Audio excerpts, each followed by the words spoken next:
Here are 10 things that can cause your ostomy bag to leak. Welcome to Living Full My Gutless Journey. My name is Layla. On this channel, I talk about my life after colorectal cancer, my life through ulcerative colitis, and my life with an ostomy. Some of these things I've experienced myself, and some I just heard through word of mouth. First of all, if your ostomy bag keeps leaking, that doesn't mean you're bad at ostomy life.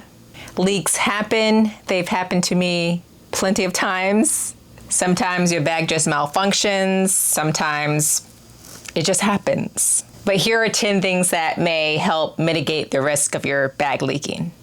Number 1, your bag might leak if your barrier opening is too big.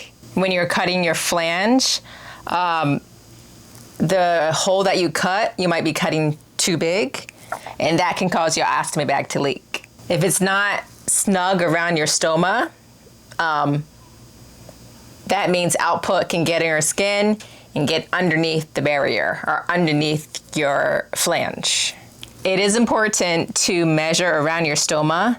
Once you know the size of your stoma, like the perimeter of your stoma, you can better fit the flange around your stoma, get a better fit. Make sure your opening is cut to fit. And you do that by measuring your stoma. In my Hollister boxes, usually they put cardboard in there that has like different size circles, and you want to find the circle that fits around your stoma. You want a good fit. It's like a good pair of jeans. Once you see which hole fits around your stoma, you look at the size. It should say it right on the measuring thing. I don't know what to call it. But mine is 1 inch. I'll order my flange so I can actually cut it out to 1 inch. Usually ostomy flanges, ostomy wafers, ostomy base plate, they all mean the same thing. They'll have it indicated exactly where to cut. If it's 1 inch, you cut around that 1 inch. If it's 1 1/4 inch, you cut around that perimeter. So make sure your barrier opening is fit to your stoma. Number 2, your skin might not be completely dry or completely clean. Before I put my base plate on, I make sure my peristomal skin is clean and dry. And once it is, I then go ahead and put my base plate on. Moisture can interfere with your base plate sticking on properly. Make sure you give your peristomal skin a chance to dry before you put on your base plate. So your peristomal skin is the skin that's right around your stoma. I think of it as the skin that's right under your flange. So make sure you clean it, make sure it's dry before you put on a fresh new base plate. This will help prevent leaks. Number 3. So this one I experience. You might have creases in your skin or uneven skin. So for me, my base plate sits half over my belly button. So if I do have a leak, that's where it's going. So that's why I love the Hollister base plate, because it's kind of like a Band-Aid material that really molds to my skin very well. And I notice other flanges, they're more like waxy, and that doesn't lie down as it needs to over my belly button, but the Hollister base plates do. And I have extra skin since my pregnancy. It's definitely wrinkled in that area, right around my belly button, around my peristomal skin. That's where my base plate sits, on the wrinkly skin. My base plate sits right on top of my extra skin from my pregnancy and on half my navel.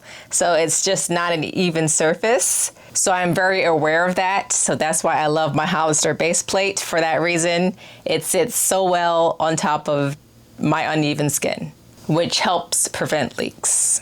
Number 4, your stoma might be flush. So not every stoma is shaped the same. My stoma sticks out about 1 inch. Some people's don't at all. For that reason, you might get more leaks. If your stoma doesn't stick out as much, your output may have a hard time getting into the bag.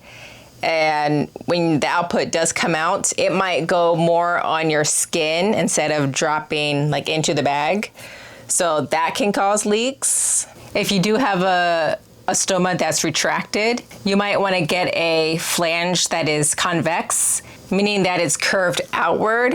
So the flange applies a little pressure around the stoma. It helps your stoma to stick out a little bit more so the output can go into the bag. And so instead of your output dripping down your skin and underneath your barrier, the convex shape of the flange helps push your stoma out and the output will go inside the bag, more directed. Number 5, you might be waiting too long to change your bag. After a while, the barrier, the flange breaks down, and if you don't change your bag within an appropriate time, things just start to wear and tear, and that can lead to leaks happening more frequently. I change my ostomy bag every Thursday and Sunday. So every 3 to 4 days, I'll be changing my bag. That's when I notice it starts to look pretty bad. Once I can't tuck the end of my ostomy bag up, I know I gotta change my bag. There are signs when it comes to the fabric on the Hollister bag. It starts to get like stringy and I'm just like, this is not gonna hold up. I'm pushing it. So every 3 to 4 days for me. Let me know how often you guys change your bag. Number 6, you might get more leaks when your skin is irritated. If your peristomal skin is irritated, the flange, the base plate, may have a harder time staying in place. And if your skin is irritated, the flange doesn't really stick as well, which will cause output to find its way underneath. And once you keep having leaks, your skin becomes more and more irritated, which is just a cycle. So when you get irritated skin, the best thing to do is solve that skin issue as quickly as possible. You gotta take that seriously because your flange won't stick after a while, causing more leaks. With me, my skin gets irritated if I have a leak and I don't change my bag right away. My skin just becomes irritated, and I had this whole situation, watch the video, I don't know which side it's gonna be on, but I explain, well, I show you how my skin is irritated and how it just like, it was a whole process in getting my skin to heal. So if you feel an itch under your flange, like an intense itch, that is a sign that you might have a leak and the output is eating away at your skin. Change your bag immediately. No matter if you changed your bag the previous day, no matter if you changed your bag within an hour. If you feel that itch, change your bag because it's not worth it. It's not worth irritating your skin and having to solve that issue while trying to make sure your bag sticks. Properly clean it every time you change your bag. Make sure it dries. This will all prevent or help prevent your skin getting irritated.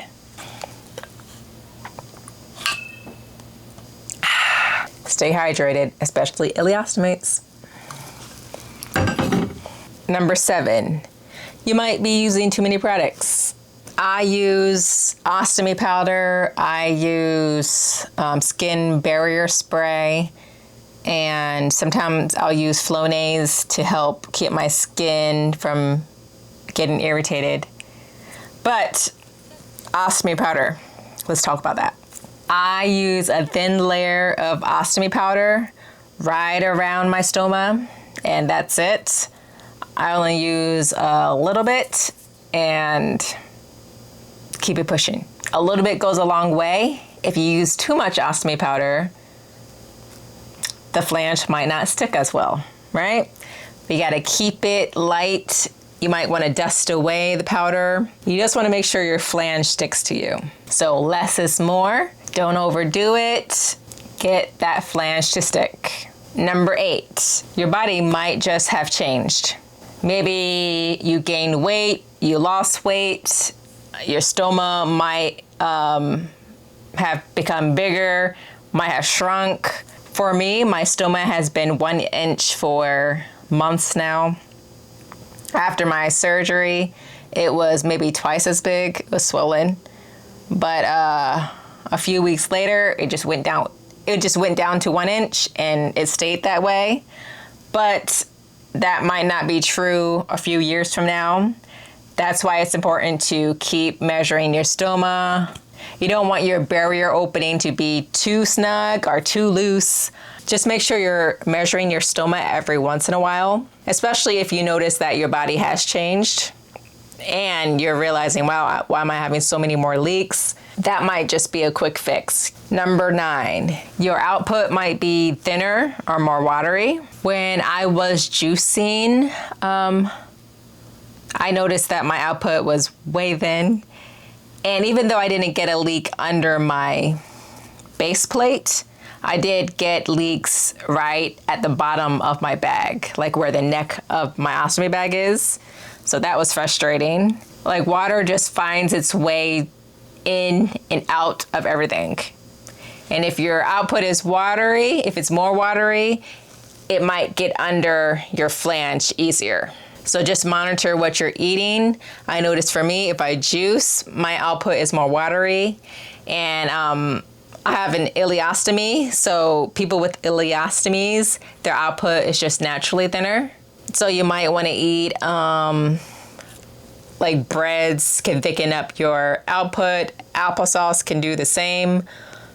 Breads, potatoes, just find some foods that can thicken up your output, and that might prevent some leaks from happening. Leafy greens cause my output to be more watery. So watery output may be the contributing factor for your ostomy leaks. And number 10, the ostomy bag that you're using might not be for you.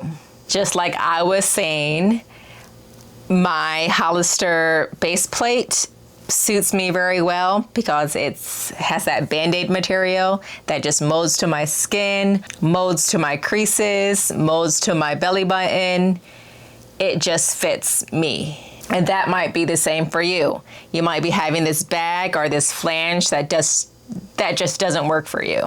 You might want to experiment with new bags, new flanges.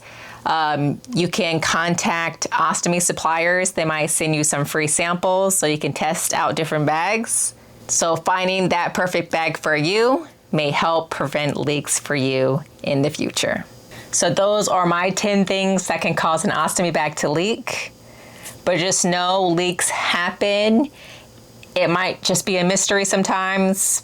You might do the perfect bag change, have the perfect bag that's for you, and still you just get a leak. Who knows? But we got to keep it pushing, do the best we can. And that does not mean you don't know how to take care of your ostomy. And make sure you're keeping your skin clean, finding the bag that works for you, taking care of any irritated skin, changing your bag if you do feel that itch underneath your flange. Eat foods that might thicken up your output if necessary. Make sure your ostomy opening is fitted around your stoma. Just pay attention, be mindful, and take preventative measures to decrease your chance of leaks. And if it happens, so be it. Please put in the comments your leak experiences or ways that you prevent leaks from happening. You don't know who's reading your comments. I love to hear it, but I like that others get to go to the comments to educate themselves as well. I'm just one ostomate on this platform. Every ostomate is different. Let's share our experiences in the comments. I would greatly appreciate that. And I'll see you guys in the next one.